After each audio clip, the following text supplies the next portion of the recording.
Facebook हे दिसतंय का? जरा थोडा बाजूला तुझे थोडा बाजूला हा व्ह्यू मिळेल कर स्टार्ट कर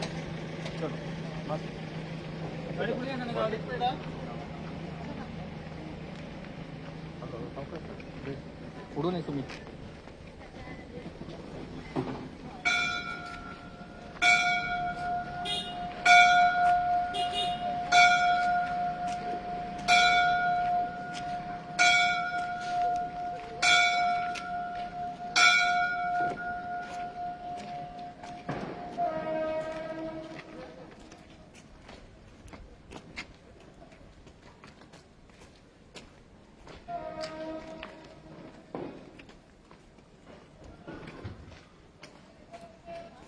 सेंट क्रिस्टोफरच्या कल्याण या मंडळीच्या 83व्या वर्धापन दिनाला आपण सुरू करत आहोत.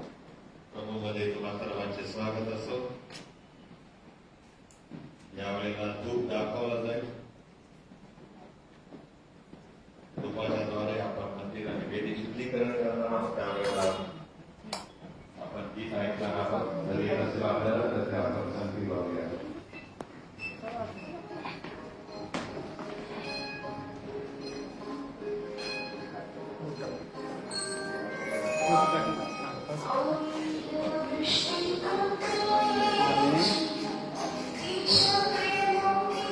अजून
भक्तीला आपण प्रारंभ करूया. देवात्मा आहे, त्याच्या उपासकांनी त्याची उपासना आत्म्याने आणि खरेपणाने केली पाहिजे. पिता पुत्र आणि पवित्र आत्मा याच्याद्वारे आमेन. आपण प्रार्थना करू. हे सर्वसमर्थ देवा, तुला सर्व अंतःकरणे उघडी आणि सर्व इच्छा माहित आहे आणि तो श्वासून काही गुप्त नाही आणि आम्ही पूर्णपणे तुझा प्रीती करावी व तुझ्या नावाचा महिमा यथाक्रम राहावा. म्हणून तो आपल्या पवित्र आत्म्याच्या प्रेरणेने आमच्या मनात विचार शुद्ध कर. आमचा प्रभू ख्रिस्ताच्या द्वारे आमेन. यावेळेला सेंट क्रिस्टोफर चर्च सीएनआय कल्याण या मंडळीचा 83वा वर्धापन दिन आहे आणि त्या निमित्ताने आपण सुंदर देऊळ हे गीत ऐकणार आहोत. आपल्याला येत असेल तर आपण गाऊ. गीत क्रमांक 442.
परमेश्वर आहे रे, तू आपला परमेश्वर यावर संपूर्ण करणारे, संपूर्ण जीवाने, संपूर्ण मनाने, संपूर्ण शक्तीने प्रीती कर.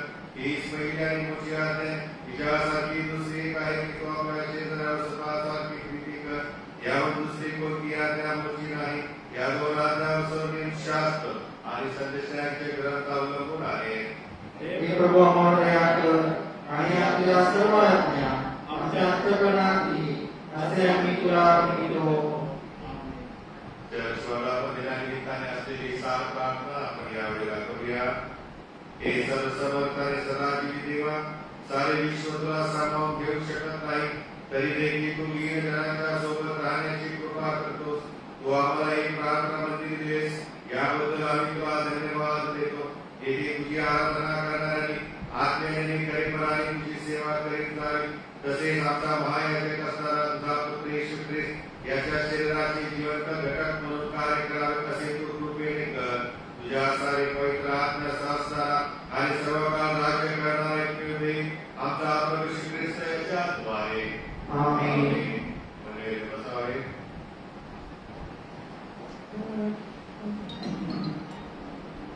त्याचकडे भरपूर जागा आहे, एका बाकावर दोघांनीच बसण्याची कृपा करावी. गर्दी करू नका ही आपणास नम्र विनंती आहे. इकडच्या बाजूला पण भरपूर जागा आहे. पुरुषांना विनंती करतो की जे पहिल्या या साईडला आहेत त्यांनी आतमध्ये रिकामी जागा तिकडे बसावं, म्हणजे मग महिला पण तिकडे येऊन बसू शकतात. यावेळेला मंडळासाठी जे शास्त्रपाठ घेतलेलं आहे त्याचं आपण वाचन करणार आहे. पहिलं शास्त्रपाठ जुन्या करारातून घेतलेलं आहे, इतिहासाचं दुसरं पुस्तक 7वा अध्याय 11 ते 16, आणि त्यानंतर नवीन करारातून दुसरा शास्त्रपाठ आहे पेत्राचं पहिलं पत्र 2रा अध्याय 1 ते 5.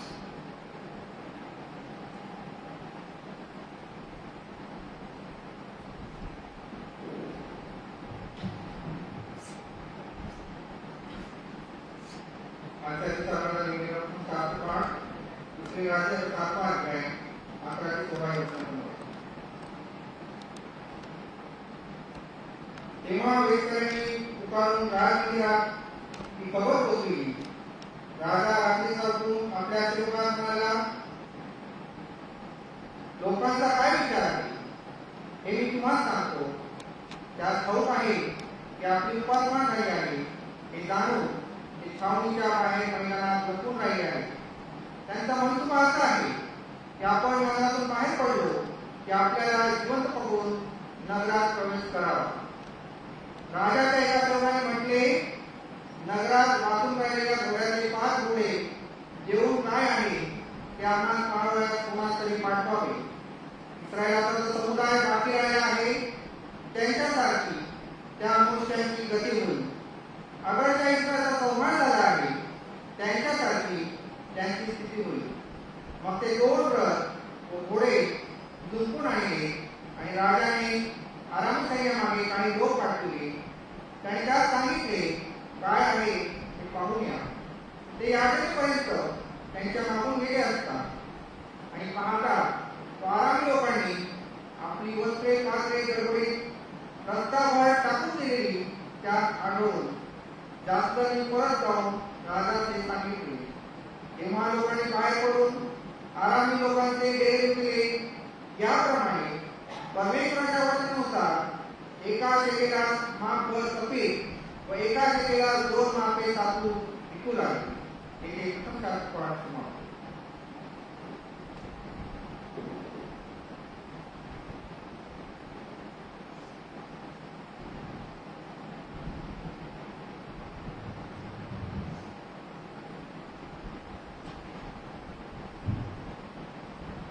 आजचा भक्ती करता म्हणजे विशेष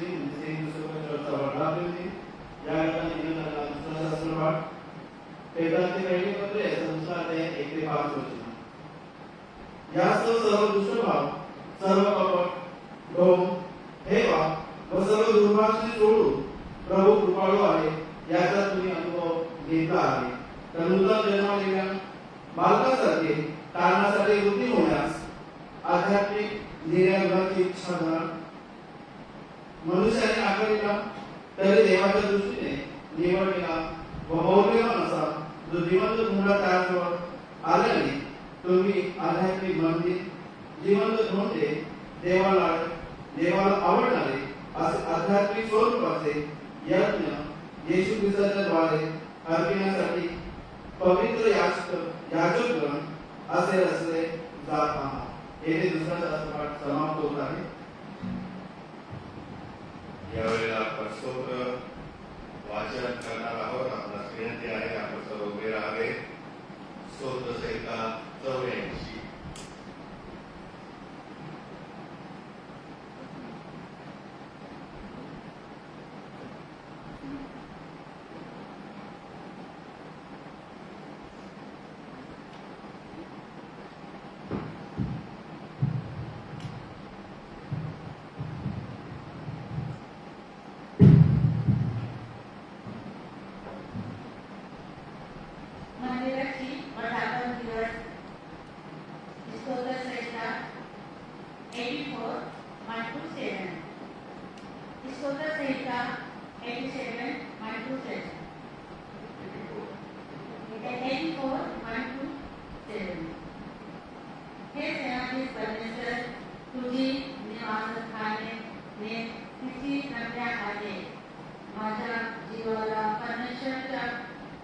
होती.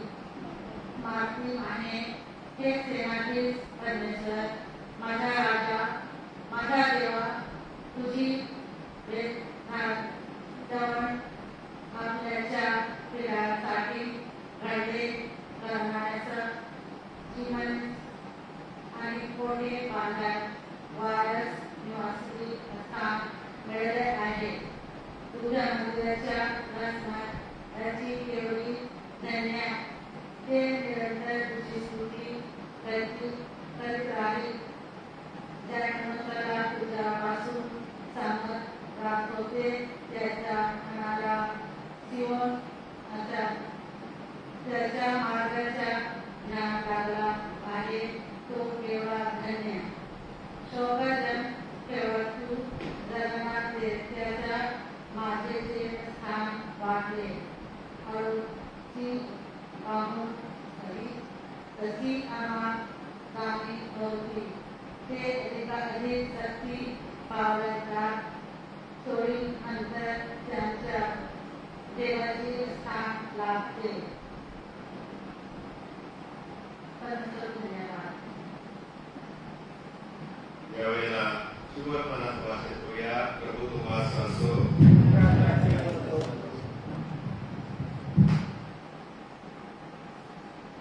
शुभवर्तमान संत योहान यांनी दिलेल्या शुभवर्तमानातील 14व्या शुभवर्तमान दिले आहे. त्याच्या 19व्या वचनापासून शुभवर्तमानास प्रारंभ होतो. ईश्वराला गौरव असो. स्त्री त्याला म्हणाली, महाराज, आपण संदेश आहात हे मला आता समजले. आपल्या पूर्वजांनी याच डोंगरावर उपासना केली आणि तुम्ही म्हणता उपासना ज्यासाठी केली पाहिजे ते स्थान यरूशलेमात आहे. येशूने तिला म्हटले, बाई, तुम्ही पित्याची उपासना या डोंगरावर यरूशलेमातही करणार नाही अशी वेळ येत आहे. हे माझे खरे माग. तुम्हाला ठाऊक नाही अशाची उपासना तुम्ही करता. आम्हाला ठाऊक नाही अशाची उपासना आम्ही करतो. कारण यहूदातूनच आलेला आहे. तरी खरे उपासक आत्म्याने आणि खरेपणाने पित्याची उपासना करतील अशी वेळ येत आहे. किंवा आधीच आहे. कारण असे आपले उपासक असावे अशी पित्याची इच्छा आहे. देव आत्मा आहे आणि त्याच्या उपासकांनी त्याची उपासना आत्म्याने आणि खरेपणाने केली पाहिजे. तिसरी त्याला म्हणाली, मसीहा म्हणजे ख्रिस्त येणार आहे हे मला ठाऊक आहे. तो आल्यावर आम्हाला सर्व गोष्टी सांगेल. येशूने तिला म्हटले, जो तुझबरोबर बोलत आहे तो मी तोच आहे. हे ख्रिस्ताचे शुभवर्तमान आहे. हे ख्रिस्ता तुझी स्तुती असो. आपण प्रेषिताचा मातांगिका एकत्र होऊया. सर्व समर्थ एकच देव पिता, आकाश पृथ्वी आणि सर्व दृश्य व अदृश्य वस्तू यांचा उत्पन्न करणारा, त्याविषयी मी विश्वास धरतो आणि एकच प्रभू येशू ख्रिस्त, देवाचा एकुलता पुत्र, जो सर्वव्यापी आपल्या पित्यापासून जनित झाला, देवापासून देव, प्रकाशापासून प्रकाश, खऱ्या देवापासून खरा देव, जो जनित आहे, पुत्र नाही, जो पित्याच्या तत्वाचा आहे, ज्यावर नव्हे झाले, जो मनुष्यासाठी स्वर्गात उतरला आणि पवित्र आत्म्याच्या योगाने कुमारीमध्ये यापासून देव झाला, मनुष्य झाला आणि पत्रविभागाच्या वेळेस आम्हासाठी ज्याला खुशी दिले, ज्याने दुःख भोगले ज्याला मुकले, तो शास्त्रलेखाप्रमाणे तिसऱ्या दिवशी पुन्हा उठला आणि स्वर्गात चढला आणि पित्याच्या उजवीकडे बसला आहे आणि तो जिवंतांचा मेलेल्यांचा न्याय करायला सर्वांनी पुन्हा येणार आहे. त्याच्या राज्याचा अंत होणार नाही. त्याविषयी विश्वास धरितो आणि पवित्र आत्मा जो प्रभू जीवनदाता पिता पुत्र यापासून जो निघतो आणि पिता पुत्र यासह त्याची आराधना गौरव होते, तो भविष्यवाण्यापासून बोलत असे, त्याविषयी विश्वास धरितो आणि एक पवित्र कॅथलिक व प्रेषित एकविषयी विश्वास धरितो. पापांच्या क्षमेसाठी एक बाप्तिस्मा आहे असे मी पत्करितो आणि मेल्याचे पुनरुत्थान परलोकीचे जीवन यांची मी प्रतीक्षा करतो. आमेन. देवाच्या वचनाकडे आपण थोड्या वेळेमध्ये लक्ष देऊया.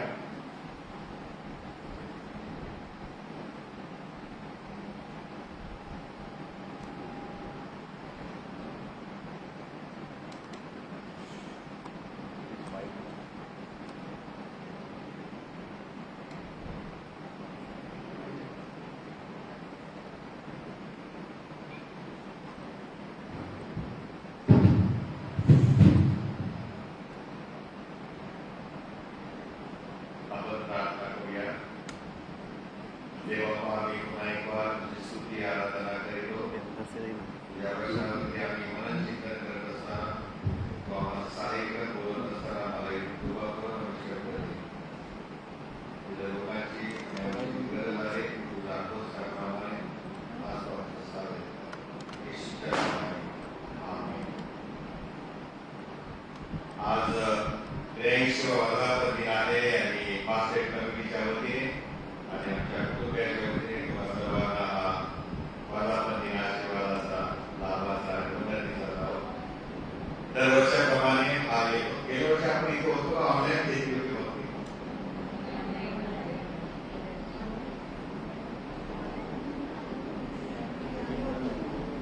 त्याच्यामध्ये आलं का आपण? काय आठवते का? आम्हाला दिलेलं ऑनलाईन आपण होतो फक्त. आपण होतो आणि रविवारी पण नाही झाली मग नाही झाली. देवाचे आपण आभार मानतो की आज आपल्याला परमेश्वराने मंदिर उघडून दिलेलं आहे आणि आज आपण जेवढं शक्य आहे ते सर्व आलेले आहे. आता रविवारी आणखी येतील लोक नाही का, त्यांना आज येता आलं नाही, परंतु देवाचं वचन हे सदा सर्वकाळ टिकणार आहे. ते सारखंच आहे. काल आज उद्या ते तसेच असणार आहे. आणि म्हणून आपण आज या ठिकाणी जे जमा झालेलो आहोत ते 2 गोष्टींसाठी जमा झालेलो आहे. एक आहे ही इमारत जी परमेश्वराने आम्हाला त्याची स्तुती आणि गौरव आणि सेवा करण्यासाठी दिलेली आहे.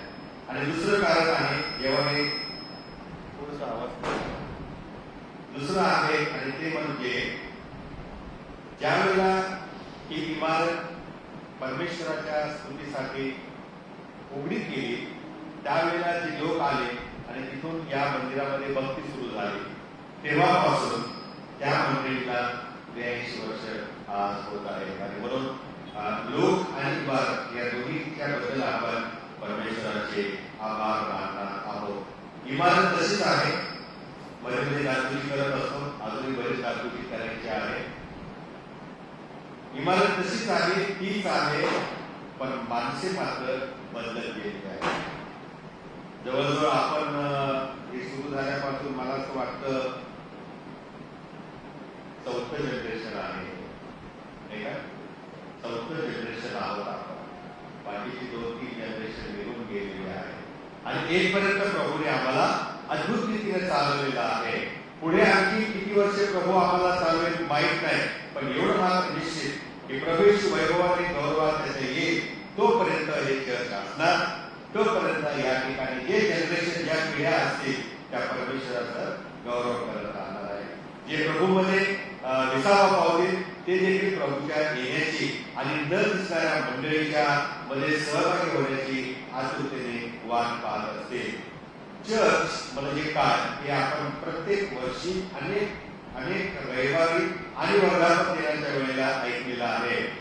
आणि म्हणून थोडक्यामध्ये मी सांगणार आहे की चर्च म्हणजे विश्वासणाऱ्यांचा म्हणजे तारण मिळवलेल्या विश्वासणाऱ्यांचा समूह, ज्यांचं तारण झालेलं आहे आणि ज्यांनी येशू ख्रिस्तावर विश्वास ठेवलेला आहे ते जेव्हा एकत्र येतात तेव्हा ते चर्च बनते.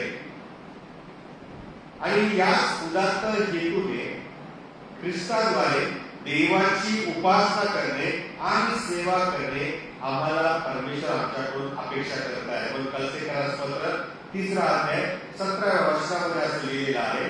आणि बोलणे किंवा करणे जे काही तुम्ही करता ते सर्व प्रभूच्या नावाने करा आणि ख्रिस्ताच्या द्वारे देखा तुम्ही जे काही करता ते प्रभू येशूच्या नावाने करा आणि त्याच्याद्वारे देव जो पिता त्याचे उपकार स्मरण करा. आम्ही जेव्हा जेव्हा येतो एकत्र त्यावेळेला आम्ही काय बोलू किंवा त्यावेळेला आम्ही जे काही करू ते परमेश्वराच्या नावाने आम्ही करायला हवं. आणि दुसरी गोष्ट आहे की ते करत असताना आपण परमेश्वराचे उपकार स्मरण केले पाहिजे. पवित्र शास्त्रामध्ये आपल्याला 3 प्रकारच्या उपासना आढळतात. 3 प्रकारच्या उपासना. आता तुम्ही आणि मी कुठल्या प्रकारच्या उपासना करत आहे हे आपण ठरवायचं आहे, प्रत्येकाने ठरवायचं आहे. पहिली उपासना आपल्याला शास्त्रामध्ये दिसते आणि ती म्हणजे अज्ञानतेमध्ये केलेली उपासना, किंवा काही आपण जे करत आहे ते न कळता आपण भक्ती करत असतो, तिला अज्ञानतेमध्ये केलेली उपासना असं म्हटलेलं आहे. जसं लहान लेकरं आपल्या मंडळीमध्ये येतात आणि ते पण आपल्याबरोबर गातात, ते काय वाचतात, तर त्यांना काही कळत नाही कशासाठी वाचायचं, कोणासाठी वाचायचं, काय वाचतं. अज्ञानतेमध्ये केलेली उपासना. आता हे लहान मुलांचं उदाहरण यासाठी दिले की आपल्याला समजावं अज्ञानता म्हणजे काय. आता मी आपल्याकडे येत आहे संत पाऊल ख्रिस्तांची कृत्य 17 अध्याय आणि 23 वचनामध्ये असं म्हणतो, तो अथेन्स येथे राहत होता आणि तो असं म्हणतो की मी फिरता फिरता तुमच्या पूज्य वस्तू पाहिल्या आणि त्यामध्ये अज्ञात देवाला ही अक्षरे लिहिलेली वेदी मला आढळली, ज्याचे तुम्ही न ओळखता भजन करिता ते तुम्हाला जाहीर करतो. अथेन्स या शहरामध्ये लोक अज्ञात देवाची उपासना करत होते, म्हणजे त्यांचं त्या उपासनेशी देवाला न ओळखता काहीही देणं घेणं नव्हतं. त्यांची उपासना ही अज्ञानतेमध्ये केलेली होती. जसं आज आपणापैकी अनेक लोक देवाची अज्ञानतेमध्ये उपासना करत आहेत. देव कसा आहे, कोण आहे, त्याचा स्वभाव काय, तो माझ्यावर किती प्रीती करतो, त्याने माझ्यासाठी काय केलेलं आहे याचे काहीही त्यांना गंध नसतो. पण येऊन बसतात, पण येऊन चर्चला आराधना करतात. त्यांच्या अंतःकरणामध्ये देवाला त्यांनी स्थान दिलेलं नसतं तरी देखील ते येऊन प्रार्थना करतात अज्ञानतेमध्ये. मग मी लहान मुलांचं उदाहरण तुम्हाला दिलं. आम्ही चर्चमध्ये येतो आणि देवाची आराधना करतो, उपासना करतो, याचा अर्थ असा नाही की आम्ही देवाला ओळखून त्याची उपासना करत आहे. अज्ञानतेमध्ये त्या देवाला न ओळखता आम्ही अनेकदा गाणी गातो, प्रार्थना करतो, शास्त्राभ्यास वाचतो आणि करतो. आज अनेक लोक, जवळपास मी तर म्हणजे लाखो लोक मूर्तीपूजा करत आहेत, लाखो लोक प्रतीकांची पूजा करत आहेत आणि न ओळखणाऱ्या देव देवतांची उपासना करत आहे. ज्या देवाची उपासना ख्रिस्त येशूद्वारे आपण करीत आहोत त्याला आपण ओळखलं आहे काय, हा मोठा प्रश्न आहे. आणि म्हणून हे मी लिहित असताना या आठवड्यामध्ये तयारी करत असताना मला एक वचन आठवलं. येशू ख्रिस्त शिष्यांकडे वळाला आणि तो त्यांना म्हणाला, लोक मला काय म्हणून ओळखतात? आणि मग शिष्य म्हणाले, कोणी म्हणतात एलिया आला, कोणी म्हणतात इर्मिया संदेश आला, कोणी म्हणतात वेगवेगळ्या प्रकारची नावे उपमा ते घेऊन आलेली आहेत. आणि मग येशू त्यांच्याकडे वळून म्हणाला, ठीक आहे, लोक मला काय ओळखतात ते राहू दे बाजूला, पण तुम्ही मला काय म्हणून ओळखता? ते त्याच्याबरोबर खात घेत होते, त्याच्याबरोबर राहत होते, त्याच्याबरोबर चमत्कारामध्ये भाग घेत होते, है ना. 5 भाकरी 2 मासे याच्या 12 टोपल्यावर त्याने गोळा करायचं काम केलं होतं, चमत्कार डोळ्यांनी पाहिला होता. पण तरी येशू त्यांना म्हटलं, तुम्ही मला कोण म्हणून ओळखता? हा प्रश्न तुम्हाला मला देव आज विचारत आहे की 83 वर्षापासून तुम्ही इथं आराधना करता, तुम्ही त्या देवाला ओळखलं आहे काय? की अज्ञानतेमध्ये तुम्ही त्याची आराधना करत आहात, त्याची उपासना करत आहात, त्याबद्दल माहिती आणि ज्ञान असणं वेगळं प्रियानं. लहान मुलं म्हणतात Jesus lives in my heart, देवबापाचं मंदिर आहे, पण त्याला कुठं माहिती, कुठे दिसतो तो त्यांना? आज तुमची आणि माझी परिस्थिती अशीच झालेली आहे प्रियानो. आम्ही म्हणतो देवाचं मंदिर आहे, यामध्ये प्रत्येक गोष्ट आम्ही पवित्र समजतो, पण त्या देवाला जो पवित्र आहे त्याला जवळ ओळखलंच नाही. तो कसा आहे, कोण आहे, तो माझ्या किती प्रेम करतो, माझी कशी काळजी घेतो. अज्ञानतेमध्ये करायचे म्हणून, दर रविवारी यायचे म्हणून आणि दररोज घरामध्ये प्रार्थना करायची म्हणून आम्ही आराधना करत आहोत का? बायबलचं ज्ञान नसतानाही भिन्न भिन्न प्रथा आणि रूढी आम्ही पाळत आहोत. अज्ञानतेमध्ये जसं या अथेन्स मधील मंडळी, अथेन्स मधले लोक हे अज्ञात देवाची पूजा आणि भजन करत होते, अशी आम्ही करत आहोत का? दुसरी उपासना शास्त्रामध्ये आहे आणि तिला असं म्हटलेलं आहे निरर्थक भक्ती, निरर्थक उपासना. मत्तयाच्या शुभवर्तमानाचा 15 अध्याय 9व्या वचनामध्ये असं लिहिलेलं आहे, ज्याला काही अर्थ नाही, ज्याला काही अर्थ नाही अशा प्रकारच्या भक्ती आपण करत असतो. आणि म्हणून प्रभू येशू असं एकदा म्हणाला, मनुष्यांचे नियम शास्त्र म्हणून शिकवून माझी निरर्थक भक्ती करतात. मनुष्याचे नियम, शास्त्राचे नियम आहेत म्हणून लोकांच्या गळे उतरवतात, लोकांना त्याचं पालन करायला भाग पडतात. आणि ही भक्ती, असली भक्ती निरर्थक आहे, निरर्थक आहे. आणि आम्ही ती करत आहोत का हे महत्वाचं. आजकाल बहुतेक जण अशी भक्ती करत आहेत आणि आपण जी देवाची भक्ती करत आहोत ती भक्ती व्यर्थ तर नाही ना, ती निरर्थक तर नाही ना. मला काय वाटतं हे करण्यासाठी आणि हे पाहण्यासाठी मी भक्ती करत आहे का, याचा पण आपण विचार केला पाहिजे. कधी कधी काही काही येशू ख्रिस्ताच्या फोटोमध्ये तुम्ही पाहिला तर तो डोंगरावरती असा गुडघ्यावरती प्रार्थनेला बसलेला असं दिसतं आणि परमपित्याकडे तो आपले डोळे मस्तक वर करून डोळे उघडे करून तो प्रार्थना करताना दाखवलेला असतो. कधी आपल्या मनामध्ये विचार होतो, अरे येशू ख्रिस्त डोळे उघडे टाकून प्रार्थना करत होता, मग आम्ही का झाकतो डोळे? शास्त्र कुठेच लिहिलं नाही डोळे झाकून प्रार्थना करा. पण आम्ही हे नियम बनवलेले आहेत यासाठी की प्रार्थना करताना एकाग्रतेने, एक मनाने, एक चित्ताने आम्ही प्रार्थनेमध्ये देवाशी मग्न असावे आणि म्हणून आमचं लक्ष इकडे तिकडे जाऊ नये म्हणून डोळे झाकून आपण प्रार्थना करतो. पण आम्हाला असं वाटत नाही डोळे उघडून ठेवून म्हणजे प्रार्थना नाही झाली, डोळे उघडे ठेवून प्रार्थना केली म्हणजे ती देवाला आवडणार नाही. कुठे सांगितलं? हे असे जे बारीक सारीक जे नियम आहेत हे मनुष्याने निर्माण केलेले आहेत, स्वतःच्या सोयीसाठी केलेले आहेत. आणि ही सगळी भक्तीमध्ये जेव्हा येतात तेव्हा त्याला निरर्थक भक्ती असं प्रभू म्हणतो. कारण त्या भक्तीमध्ये मनुष्याचे नियम, मनुष्याच्या रूढी, मनुष्याच्या परंपरा, मनुष्याचं शिक्षण, मनुष्याच्या सगळ्या प्रथा ज्या आहेत आणि नियम आहेत त्यांचा प्रयोग भडीमार केलेला असतो, ती मिसळ केलेली असते. आणि मग आम्ही असं म्हणतो ही भक्ती आहे, ही भक्ती. मेणबत्ती नाही लावली तर देव नाराज होईल, ती विजली तर देवाचा कोप आमच्यावर येईल, शास्त्रात लिहिलं आहे. बाळकाला तिकडे घाम फुटला तरी चालत पण मेणबत्ती जळली पाहिजे. हे मनुष्याची नियम आहे आणि हे निरर्थक भक्ती. आता मी एक उदाहरण देतो, आज मूळ जाऊ नये म्हणून. परंतु असे अनेक उदाहरणे प्रियानं आपल्या भक्तीमध्ये जर आपण पाहिलं तर आपल्याला आपले अंतःचक्षु उघडून जर पाहिले तर प्रभू दाखवेल अशा निरर्थक भक्तीला ज्या गोष्टी आवश्यकता आहे त्या सगळ्या गोष्टी अनेक चर्चेसमध्ये अनेक पिढ्या पाळत आलेल्या आहेत. प्रियानं मला तर आपलं आठवतं प्रभू नाही दिलं पाळण्यासाठी किती लोक चिडायचे. आज बरोबर गपचूप बसले, 1.5 वर्ष झालं तर प्रभोजन नाही तरी गप्प बसले. मी नेहमी विचार करतो प्रभू या लोकांचं करायचं काय ना, प्रभोजन मिळत नाही तरी गप्प बसले, ओरडलं तरी उपयोग नाही कारण देऊच शकत नाही, नियमच तसा आहे. मग आता आम्ही प्रभुभोजन घेत नाही म्हणून पाप आहे का?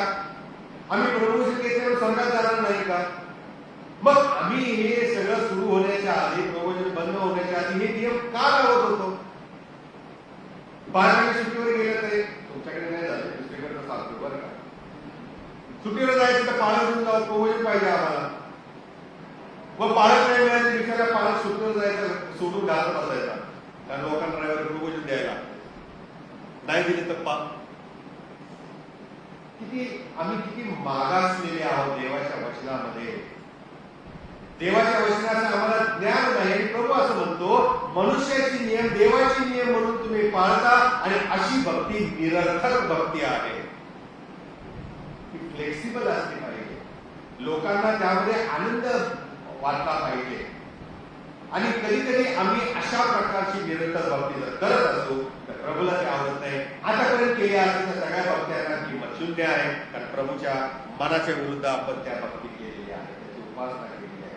तिसरी भक्ती आहे आणि ती फार सुंदर भक्ती आहे, शास्त्रामध्ये लिहिलेलं आहे खरी भक्ती.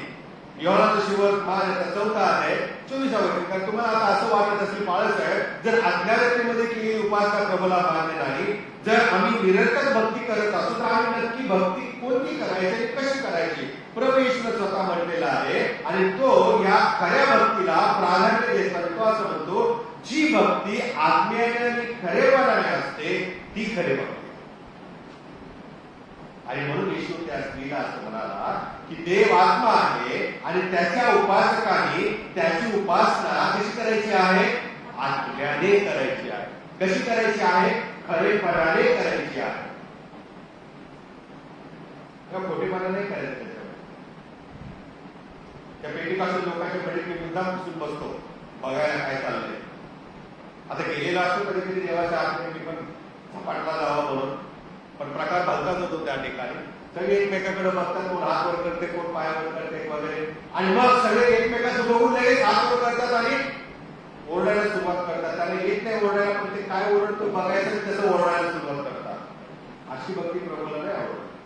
आम्ही देवाच्या आत्म्याने खरेपणाने भक्ती केली पाहिजे, आणि अशी भक्ती देवाला मान्य अगदी येशू ख्रिस्ताच्या काळातही आणि आज पण आम्हाला असं दिसून येतं की अशा भक्तीच्या शोधामध्ये, अशा उपासकांच्या शोधामध्ये आमचा प्रभू आहे. आमचा प्रभू आहे. आणि म्हणून आत्म्याने भक्ती करणे म्हणजे समंजसपणाने, ज्ञानाने, शहाणपणाने, देवाच्या आत्म्याने भरले जाऊन नम्र अंतःकरणाने त्याची आपण आराधना केली पाहिजे, त्याची आपण आराधना आणि उपासना केली पाहिजे. पुढे येशू असं म्हणाला, खरेपणाने केली पाहिजे. आता आत्म्याने काय केली पाहिजे म्हणजे आपल्याला समजलं, देवाच्या आत्म्याने आम्ही भरले गेलं पाहिजे, देवाच्या ज्ञानाने आम्ही भरले असलेले पाहिजे, आणि नम्र अंतःकरणाने जेव्हा आम्ही भक्ती करतो तेव्हा ती खरी भक्ती असते. तेव्हा ती खरी भक्ती असते. नम्र अंतःकरणाने करायचं म्हणजे शेवटच्या भागावर बसायचं नाही, सगळ्यांच्या अगोदर येऊन, सगळ्यांच्या आधी आम्ही पुढे बसायला. मागे बसण्यात नम्रता नसते, किंवा शेवटच्या बाकावर बसण्यात पण नम्रता नसते. हे सगळं आमचं आम्ही समाधान करत असतो. मागं राहिलो, गपचूप बसलो, है ना, अंग चोरून बसलो म्हणजे देवाला आवडला, असा काही प्रकार देव करत नाही. बरं का, ही खोटी भक्ती आहे, ही निरर्थक भक्ती आहे.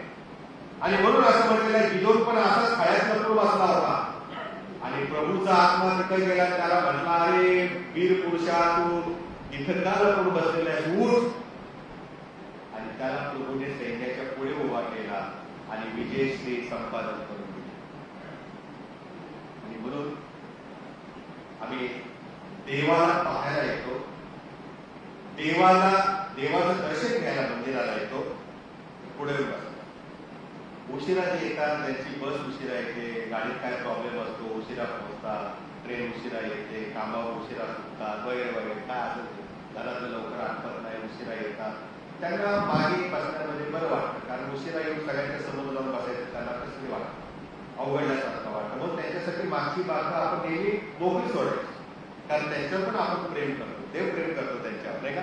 आणि म्हणून प्रियानो, खरी भक्ती म्हणजे आत्म्याने संचारून झालेली भक्ती पाहिजे. जरूर नाही टाळ्या वाजवल्या पाहिजे, जरूर नाही गुडघ्यावर केलं पाहिजे, ओरडलंच पाहिजे, पण देवाचा आत्मा जेव्हा आम्हाला प्रेरणा देतो त्यावेळेला आमच्यामध्ये त्याचा आत्मा वस्ती करतो आणि तो आमच्याद्वारे बोलू लागतो. आत्म्याने आम्ही गाणी गातो, आत्म्याने आम्ही देवाचं स्तुती गाणं गातो, आत्म्याने आम्ही देवाचं वचन ऐकतो. आणि मग पुढे असं म्हणतो येशू, खरेपणाने भक्ती केली पाहिजे. खरेपणाने म्हणजे जसे शास्त्रात नवीन करणामध्ये वर्णिलेली भक्ती आहे तशी भक्ती आपण केली पाहिजे. देवा कोणालाही जबरदस्ती करत नाही. तू अशीच भक्ती केली पाहिजे आणि तसंच केली पाहिजे नाही. पण एक मात्र निश्चित त्याची इच्छा आहे, तो म्हणतो की तुम्ही अज्ञानतेमध्ये माझी भक्ती करू नका, तुम्ही निरर्थक भक्ती करू नका, तर तुम्ही खरी भक्ती करा जी आज्ञेने आणि खरेपणाने केलेली असते. मग आता आपल्याला प्रियानो कळलंच असेल की या तिन्ही भक्तीमधलं काय फरक आहे.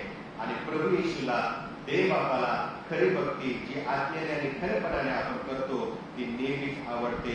नव्या करारामध्ये आम्ही भक्ती कशी करावी याचं वर्णन आहे.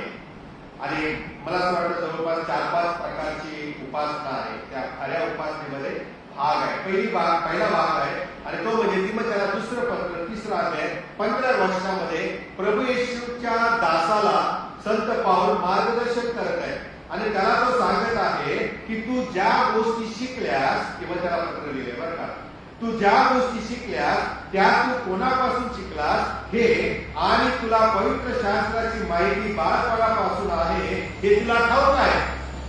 तू लहानपणापासून देवाविषयी शिकलेला आहे, तू देवाविषयी ऐकलेलं आहे आणि ते ख्रिस्त येशूवरील तुझ्या विश्वासाच्या द्वारे तारण करण्यासाठी तुला ज्ञानी करावयास समर्थ आहे. देवाचं वचन आम्हाला ज्ञान देतं, म्हणून देवाचं वचन वाचणं गरजेचं आहे.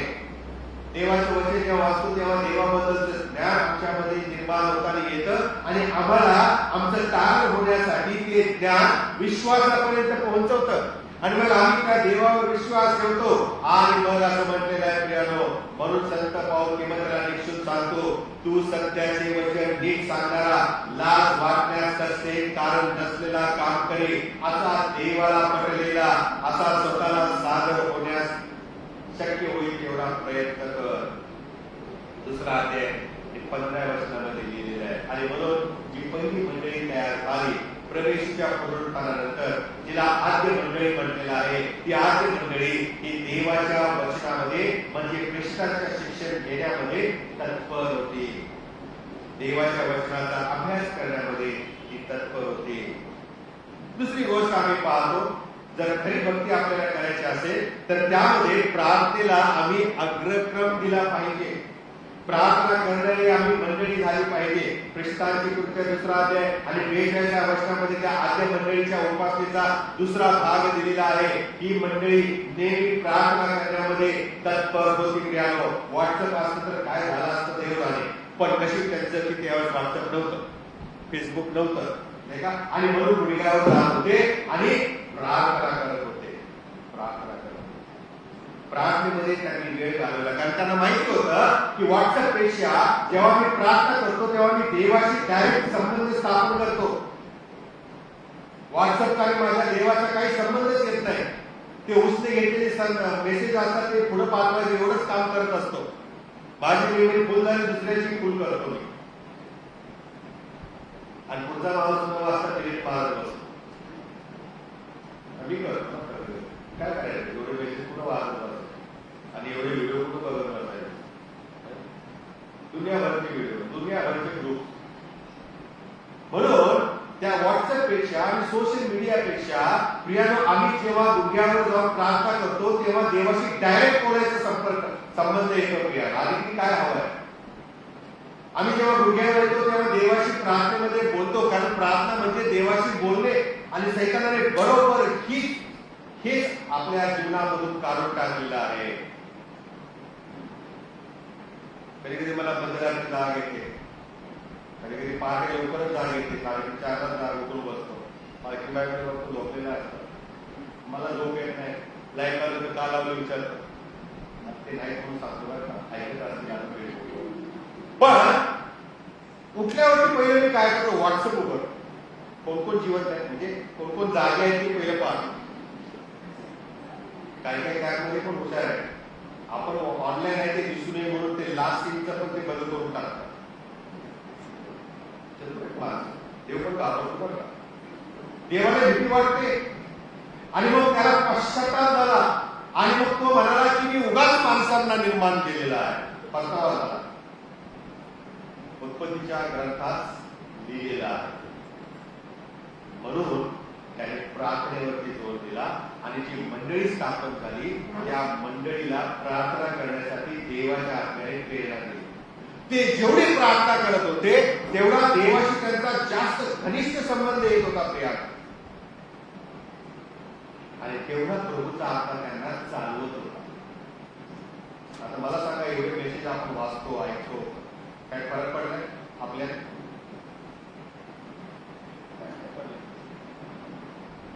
उलट मोबाईल टाकतो, गरम होतो, उघडतो, धरून धरून हातामध्ये हात दुखायला लागतो, मग ह्या हातात धरतो. म्हणजे माझी अवस्था सांगतो, तुमची काय माहिती नाही मला, काय करू? त्याचा एवढा मी पण गुलाम झालोय. कधी कधी वाटतं ते व्हॉट्सअप बंद करून टाकावं, पण मग मेसेज कसे करणार, तुम्हाला माझा निरोप कसा मिळणार, तुमचा काय प्रॉब्लेम मला कसं कळणार, अनेक समस्या आता निर्माण झालेल्या आहेत. आणि त्यामुळे सोशल मीडिया आमच्या दैनंदिन जीवनाचा एक अविभाज्य घटक झालेला आहे, जो इतका महत्वाचा झालेला आहे की आम्हाला प्रार्थनाच करू देत नाही, आम्हाला शास्त्र करू देत नाही. आधीच आमची शास्त्राची माहिती जास्त होती, त्यात आता त्या व्हॉट्सअप मध्ये येणाऱ्या सर्वांमुळे आणि मेसेजमुळे हे बंद झालेलं आहे.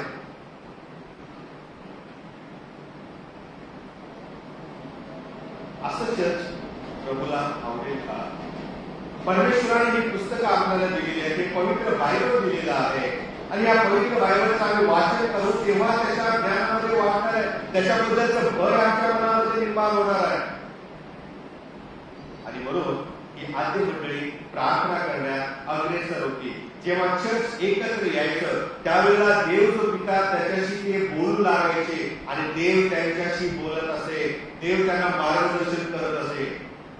आणि म्हणून आम्ही प्रार्थनामध्ये आमची भक्ती असावी हे प्रभूला आवडतं. तिसरी गोष्ट आहे, खऱ्या भक्तीचा तिसरा भाग आहे आणि तो म्हणजे गायन गाऊन देवाची भक्ती करणे. आता आपल्याला गायला येत नाही म्हणून गायचं नाही असाचा भाग नाहीये. परमेश्वराने काय सगळ्यांनाच गायक बनवलेलं नाही, गायिका बनवलेलं नाही. ऐकणारा कोण असतो सगळे गायला लागले तर. परंतु जे काही परमेश्वराने आम्हाला आवाज दिलेला आहे, गळा दिलेला आहे, गळा म्हणजे आवाज दिलेला आहे, कला दिलेली आहे, त्याचा उपयोग आपण देवाच्या गौरवासाठी करायलाच हवा. पण त्याच्या व्यतिरिक्त जर आम्ही गाऊ शकत नाही तर आम्ही गाण्याचा प्रयत्न केला पाहिजे. मुख उघडून देवाची स्तुती केली पाहिजे, आराधना केली पाहिजे. देव काय आम्ही गात असताना बघत नाही कुठल्या पट्टीत गातोय, खालच्या पट्टीत गातोय का वरच्या पट्टीत, त्याच्यासाठी ठीक आहे. पण घरी काय परमेश्वर हे सगळं पाहत बसत नाही. उलट आम्ही ज्या आवाजामध्ये ज्या सुरामध्ये देवाचं स्तुतिगान करतो तेव्हा देवाला ते खूप आवडतं. देवाला ते आवडतं कारण ते त्या स्तुतीच्या द्वारे निघणारे जे शब्द असतात ते शब्द आमच्या अंतःकरणातून निघालेले असतात, ते शब्द आमच्या बुद्धीतून निघालेले असतात आणि देव त्याच्याकडे पाहतो आणि त्याला आनंद वाटतो. आणि म्हणून नीतिशकरांचा 5 अध्याय 19 वर्षामध्ये असं लिहिलेलं आहे, स्तोत्रे गीते आणि आत्मिक प्रबंध ही तुम्ही एकमेकांच म्हणून दाखवा. आपल्या अंतःकरणामध्ये प्रभूला गायन वादन करा. आपल्या अंतःकरणामध्ये प्रभूला गायन वादन करा असं प्रभू सांगत आहे. म्हणून कलसेकरास पत्र 3 अध्याय 16 वचनामध्ये असं लिहिलेलं आहे, ख्रिस्ताचे वचन तुम्हामध्ये सर्व ज्ञानाने भरपूर राहो. स्तोत्रे गीते आध्यात्मिक स्तवन यांनी तुम्ही परस्परांना शिकवण द्या. म्हणजे आमच्या गाण्याच्या द्वारे आम्ही एकमेकांना शिकवतो की परमेश्वर किती महान आहे, परमेश्वर आमचं किती प्रेम करतो. आणि आपल्या अंतःकरणामध्ये देवाच्या कृपेला प्रेरणा द्या. देवाच्या कृपेच्या प्रेरणेने तुम्ही गाणी गा असं प्रभू आम्हाला सांगत आहे. म्हणून आम्ही मुख उघडलं पाहिजे, मुखाने आम्ही देवाची स्तुती केली पाहिजे, आपल्या मुखाने देवाचं गाणं गायलं पाहिजे. पुढे आम्ही पाहतो यानं चौथा भाग आहे खऱ्या भक्तीचा आणि तो म्हणजे प्रभुभोजनाचा भाग आहे. भाकर मोडण्यामध्ये मंडळी तत्पर असली पाहिजे. ख्रिस्ताची कृत्य 2 अध्याय 42 वर्षामध्ये लिहिली. आता कोरोनामुळे ते बंद आहे, परंतु जेव्हा केव्हा प्रभू परमेश्वर हे आपल्यासाठी सुविधा चालू करेल त्यावेळेला आम्ही हे पाहिले पाहिजे की आम्ही त्याच्या मेजामध्ये भाग घेण्यासाठी तत्पर आहोत. ख्रिस्ताची कृत्य 20 अध्याय आणि 7 वचनामध्ये लिहिलेलं आहे, मग आम्ही आठवड्याच्या पहिल्या दिवशी भाकर मोडण्यासाठी एकत्र मिळालो. आठवड्याच्या पहिल्या दिवशी ही आद्य मंडळी नित्य नेमाने प्रभू भोजनामध्ये सहभागी होत असे. 5वा आणि महत्वाचा मुद्दा आहे, आपल्या उपासनेचा भाग आहे, खऱ्या भक्तीचा भाग आहे, तो म्हणजे पैशा अडक्याने भक्ती करणे. देवाची स्तुती आराधना करत असताना आम्ही असं शास्त्रामध्ये पाहतो की आम्ही दानधर्म करण्यामध्ये पण अग्रेसर असलं पाहिजे. करिंथराचं पहिलं पत्र 16 अध्याय 2 वचनामध्ये लिहिलेलं आहे, आठवड्याच्या पहिल्या दिवशी तुम्ही प्रत्येकाने जसे आपणास यश मिळाले असेल त्याप्रमाणे आपणाजवळ द्रव्य जमा करून ठेवावे. द्रव्य पैसा जमा करून ठेवावा आणि तो आठवड्याच्या पहिल्या दिवशी येऊन द्यावा असं शास्त्रामध्ये आम्हाला शिकवलेलं आहे. म्हणून रविवारी आपण दान घेतो, अर्पण घेतो, आपण उपकार दिवशी दान घेतो. परमेश्वराने आमच्यावरती जे जे जे उपकार केलेले आहेत, जी कृपा केलेली आहे त्याची जाणीव करून आपण भक्तीमध्ये समरस होतो. अशा प्रकारे प्रियानो, जेव्हा आम्ही भक्ती करतो, प्रार्थना करतो, भक्तीमध्ये गाणी गातो, बेजामध्ये सहभागी होतो, पैशा अडक्याने देवाची भक्ती करतो आणि ज्या वेळेला देवाचं वचन आम्ही वाचतो, शिक्षण घेतो, त्यावेळेला ती खरी भक्ती होते आणि देवाला अशी भक्ती आवडते. मी अनेक चर्चेस फिरलो, 15-16 चर्चेस फिरून तुमच्याकडे आलो. अनेक चर्चेस मध्ये मला हेच दिसून आलं की उपदेश सुरू असतो तेव्हा काही माणसं बाहेर वाटत असतो. जणू काय हा उपदेश आमच्यासाठी नाहीच, किंवा त्याच्या पहिला भाग आमच्यासाठी आहे, उपदेशाच्या नंतरचा भाग आमच्यासाठी आहे. पण मला दुःख वाटतं, कारण जो महत्वाचा गाभा आहे, जे देवाचं वचन ऐकण्याची गरज आहे, ज्याच्याद्वारे देवाचं ज्ञान आम्हाला मिळतं, जे देवाचं ज्ञान भयाचा आरंभ आहे असं म्हटलेलं आहे, जे भय परमेश्वर आमच्यामध्ये त्याच्याद्वारे उत्पन्न करतो, ज्याच्याद्वारे आम्हाला देवाचा आदर आमच्या हृदयामध्ये निर्माण होतो, ज्याच्याद्वारे आम्ही देवावरती विश्वास करतो आणि आम्ही कारणास पात्र करतो, नेमकं तेच देवाचं वचन ऐकण्याचं, वाचण्याचं आम्ही टाळावे याकरता सैतान आम्हाला बळ करतो. आणि म्हणून काही काही ठिकाणी जे कॅरिस्मॅटिक मुव्हमेंट्स आहेत, करिश्मा आहे ज्याला म्हटलेलं आहे, त्या ठिकाणी अर्धा तास, पाऊण तास, 1 तास नुसते ढोल बडवतात, नुसते गाणे गातात. आणि मग ते गाऊन झाले की ब्रदर उभे राहायचे की जे गाणारे ढोल बडवणारे होते ते बाहेर जातात. आणि मग काहीतरी थोडंसं काहीतरी बोलायचं, देवाच्या वाचनात सांगायचं, झाली भक्ती. 15-20 मिनिटाचा उद्देश केला की 1.25-2 तासाची भक्ती संपून जाते. आम्हाला तसं करायचं नाही. आमची मुलं अशा भक्त्यांच्या मागे पळायला लागले. पण मला तुम्हाला सांगू द्या, दिसतं तसं नसतं. आणि आम्ही फसू नये ही देवाची इच्छा आहे. खरी भक्ती देवाच्या वचनानेच होते. आणि म्हणून प्रियानो, शेवटी चर्चची भक्ती, चर्चची उपासना फार सोपी आहे प्रियानो. माणसाने ती किचकट केलेली आहे. असंच झाली पाहिजे, तशीच झाली पाहिजे, हेच केलं पाहिजे, तेच केलं पाहिजे, काही गरज नाही. आम्ही जेव्हा अंतःकरणापासून आत्म्याने खरेपणाने भक्ती करतो, त्यावेळेला प्रियानो ती देवाला आवडते, ही देवाला आवडते. आणि म्हणून कधी कधी मी प्रार्थना पण गाळतो, त्या पुस्तकाच्या प्रार्थना पण गाळतो की लगेच घेतलं ते नाही वाचतो, हे नाही वाचतो, म्हणजे पाळत मी असं होतं. कधी कधी आम्ही या प्रथांच्या मध्ये एवढे गुरफडून गेलेले आहे की ते नाही केलं काहीच चुकलं, भक्ती झालीच नाही असं वाटतं. पण मला तुम्हाला सांगू द्या की निरर्थक भक्ती असते अशा भक्ती प्रभूला न ओळखता केलेल्या असतात. आणि म्हणून प्रभूने आम्हाला शास्त्रामध्ये लिहिलेलं आहे, योहानाचा सुवर्तमान 4 अध्याय 24व्या वचनामध्ये, देव आत्मा आहे आणि त्याच्या उपासकांनी त्याची उपासना आत्म्याने आणि खरेपणाने केली पाहिजे. त्याच्या अगोदरचं वचन फार महत्वाचं आहे. 23व्या वचनामध्ये असं लिहिलेलं आहे की खरे उपासक आत्म्याने आणि खरेपणाने पित्याची उपासना करतील अशी वेळ येत आहे, किंबहुना आली आहे. देवा आमचा जो पिता आहे त्याची उपासना आम्ही आत्म्याने आणि खरेपणाने करावी अशी पित्याची इच्छा आहे असं येशू म्हणालेला आहे. म्हणजेच काय की आमचा पिता आत्म्याने आणि खरेपणाने उपासना करणाऱ्या उपासकांच्या शोधात आहे. तुम्ही ते आहात का?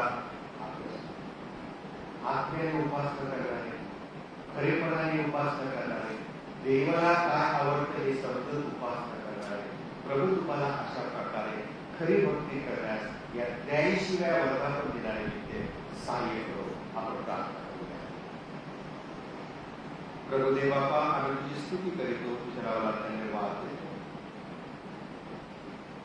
भक्ती सुबक व्हावी, चांगली असावी याकरता मनुष्याने पिढ्यानपिढ्या भूतकाळामधून ते आज तोवर अनेक नियम बनवले की ज्याच्याद्वारे आम्हाला गंभीरता गांभीर्य मिळावं, पावित्र्याने युक्त होऊन आम्ही तुझी उपासना आणि आराधना करावी. पण प्रभुदेव बाप्पा, ज्या वेळेला या सगळ्या गोष्टी आमच्या भक्तीचा अविभाज्य घटक झाल्या आणि खरी भक्तीपासून आम्ही दूर गेलो, त्यावेळेला प्रभुदेव बाप्पा आमचा ऱ्हास होऊ लागलेला आहे. तुझ्या वचनापेक्षा तुझा जिवंत शब्द जो प्रवेश ख्रिस्त याच्यापेक्षा मनुष्य नियमांच्या मध्ये, रूढींच्या मध्ये, प्रथेच्या मध्ये, परंपरांच्या मध्ये अडकून पडला आणि आत्म्याने खरेपणाने तुझी जी भक्ती करायला हवी ती राहूनच गेली. प्रभू, आम्हाला तू क्षमा कर. येथून पुढे तुझ्या वचनामध्ये तू शिकवल्याप्रमाणे आमचा जो पिता देव आहे तो आमच्या शोधात आहे, जो आत्म्याने आणि खरेपणाने त्याची उपासना करे. प्रभू, त्यापैकी मी एक असावं तुझ्या आत्म्याने प्रेरित, तुझ्या आत्म्याने चालवले, तुझ्या आत्म्याने भरलेले असे आम्ही असावे आणि खरेपणाने सत्याने तुझी आम्ही उपासना करावी उपासना करावी म्हणून तू कृपा कर. कारण आमचा प्रवेश वेळा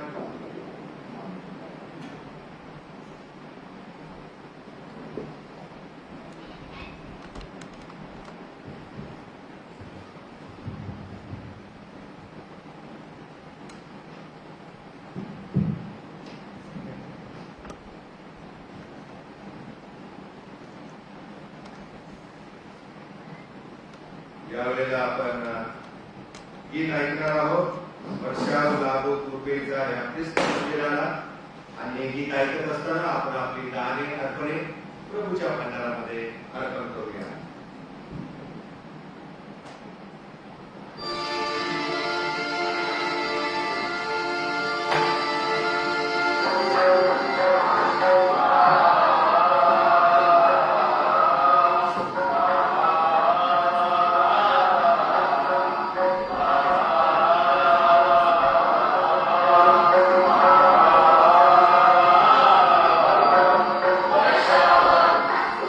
Worship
आपली अर्पणे आदराने आणि श्रद्धेने प्रभूला सादर करूया. देवाला आभार रूपी यज्ञ कर. परस्पराकडे आपले नमस्ते. प्रभूचं वचन असं म्हणतं, तुमचा प्रकाश लोकांसमोर असा पडू द्या की त्याने तुमची सत्कर्मे पाहून तुमच्या स्वर्गात त्याचे गौरव करावे. यावेळेला आपण प्रार्थना करूया. हे जगाला निर्माण करत्या पवित्र तू तुझे आराधना करावा. सर्व काही तुझ्यापासून प्राप्त होते. तुझ्यापासून प्राप्त झालेले आणि तुला देत आहोत. ही धर्मराजी वाटते तुझ्या पवित्र वेदाला विश्वास सादर करीत आहोत. त्या सहिताने आपल्याला आपण तुझ्या सेवेकरता तुझं प्रताप ईश्वरा सादर करीतो. त्यांचा तू स्वीकार कर असे आम्ही तुला नम्रपणे विनंतो. येशू ख्रिस्त आमचा प्रभू याच्या द्वारे. आमेन. मंडळी बसावे.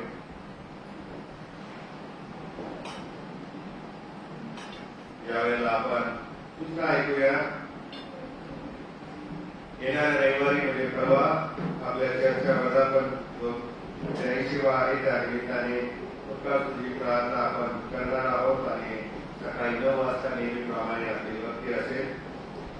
विष्णू साहेबांकडून जे पत्र आलेलं आहे मागच्या वेळेस जे वाचलेलं आहे त्यामध्ये आपण हे ऐकलं होतं की गोरगरीब जे पालक आहेत आणि स्वार्थी मिस्टर आहेत जे मुंबई प्रांताच्या बाहेर आहेत त्यांच्याकरता जॉय ऑफ क्रिसमस म्हणून आपण त्यांना धनधान्य देत असतो. साधारण 1 महिन्याचं धान्य आपण देतो.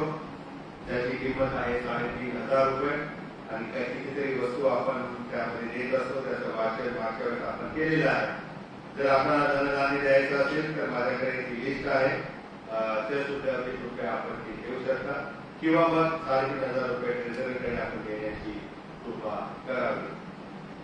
आपल्याला सुंदर जे डेकोरेशन दिसत आहे त्याची तयारी करण्यासाठी Joy Joseph, James Kedare, Samson Kamble, Komal Kamble, Sunny Salve फुलाची सजावट आहे ते सुनील आढाव यांनी स्पॉन्सर केलेले आहे. त्याच प्रकारे केक आहे वर्धापन दिनानिमित्त जो आणलेला आहे तो सुदेश आणि कोमल कांबळे परिवारातर्फे आहे. आणि आपण विशेष आभार मानूया. आपल्यामध्ये कालिदास आहे जो केअर टेकर आहे. इलेक्ट्रिशियनची जी टीम आहे जेम्स साळवे आणि नरेंद्र भासे या सर्वांचे आम्ही खूप आभारी आहे की त्यांनी सुंदर रीतीने या 83व्या वर्धापन दिनानिमित्ताने हे डेकोरेशन करून आम्हाला आनंद दिलेला आहे. प्रभू त्यांच्यावर कृपा करू. यावेळेला आपण प्रार्थनेमध्ये जाऊया. आपला देश राष्ट्र शांतता यामध्ये स्थापन करावी प्रभूने. त्याकरता आपण प्रार्थना करू. आपल्या मरीसाठी प्रार्थना करू. ज्या आपल्यामध्ये आजारी रोगी रुग्णायत आहे प्रभूने त्यांना स्पर्श करून आरोग्य द्यावं आणि जे त्याचे सेवक जगभर बसले त्याची सेवा करत आहेत त्यांना विश्वासात प्रभूने स्थिर राखावे. आणि विशेष करून आपल्या मंडळीसाठी प्रार्थना करू की आपली मंडळी नवीन वर्षात पदार्पण करत असताना प्रभूच्या आत्मेने आपण अधिक चालवलेले असावे. आपण प्रार्थना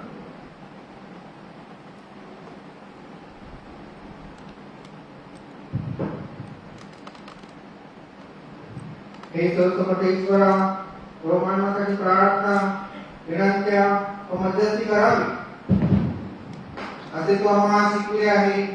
आम्ही प्रार्थना करतो तेव्हा तू प्रसन्न होऊन आपल्या सार्वत्रिकतेच्या सत्याच्या ऐक्याच्या वैकात्मतेच्या आत्म्याने सदैव प्रेरणा देत असावे म्हणून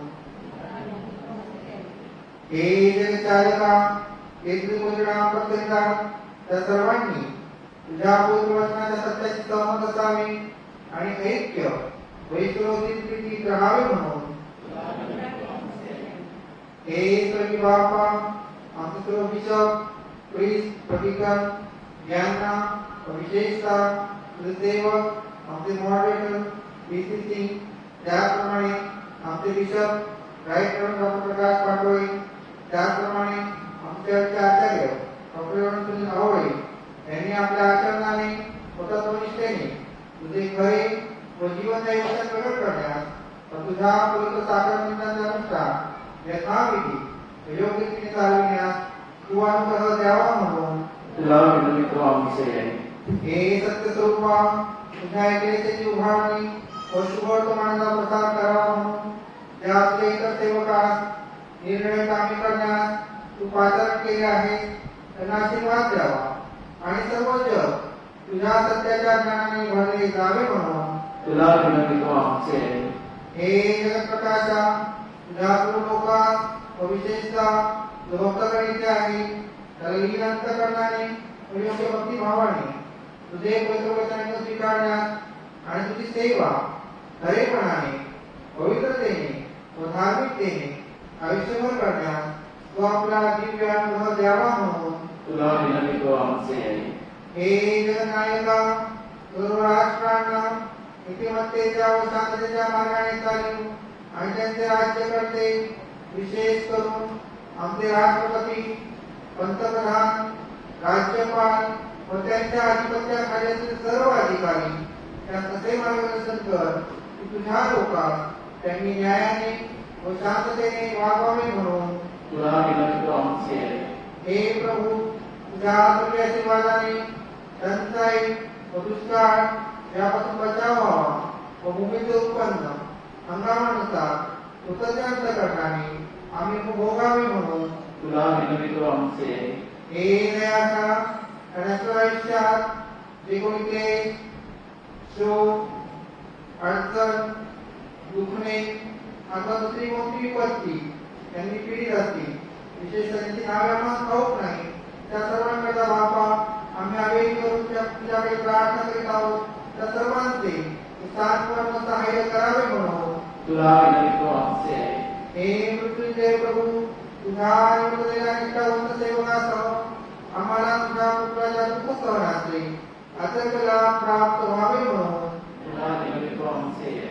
हे संत भूषणा तुझ्या संतांच्या चांगल्या कीर्त्यासाठी अनुसरावे व त्यांच्यासह तुझ्या कल्याणाचे सहभागी व्हावे असा अनुग्रह तू आम्हाला द्यावा म्हणून तुला विनंती आमचे आहे. आपण प्रार्थना करू. हे बाबा तुझे राज्य लवकर असेल त्यावेळी तुझ्या सर्व सेवकांनी तुझ्या पवित्र आत्म्याच्या सनातन सहभागीपणात संजीवन पावावे आणि तुझा आत्मपरिषदेची सांत्राई कसमत सर्व कैवारी याचे गौरव आणि प्रार्थना विमानाला करावे देवाला आनंदाने पाहावे. आमेन. हे प्रभू श्री ज्यावेळेला आपण सर्वजण उभे राहूया प्रभू शिकलेली प्रार्थना आपण म्हणू. हे आमच्या स्वर्गातील बाप्पा तुझे नाम पवित्र मानले जाओ तुझे राज्य येवो जसे स्वर्गात तसे पृथ्वीवर तुझ्या इच्छेप्रमाणे हो. आमची प्रतिष्ठाची वापर वाचते आणि जशा मी आमच्या अपराधांची क्षमा करीतो तशी तू आमच्या अपराधांची क्षमा कर आणि आम्हाला परीक्षेत आणू नको तर आम्हाला वाईटापासून सोडू कारण ते राज्य सामर्थ्य आणि गौरव ही सरकार तुझीच आहे. आम्ही आपला आशीर्वाद घेऊ. सर्व बुद्धी सामर्थ्याच्या पलीकडे असेल देवाने दिलेली शांती तुझी आपल्याला देवा बने देवाच्या निकटाचा पुत्र येशू ख्रिस्त आपला प्रभू याच्या ज्ञानात प्रीतीत राहतो आणि सर्वसमर्थ देव पिता पुत्र आणि पवित्र आत्म्याचा आशीर्वाद तुम्हावर असतो आणि सदा सर्वदा तुम्हाला राहतो. आमेन. यावेळेला आपण सुवर्ण देवानी गीत गाऊ आणि आपल्या आशीर्वाद आपण समाप्त करू.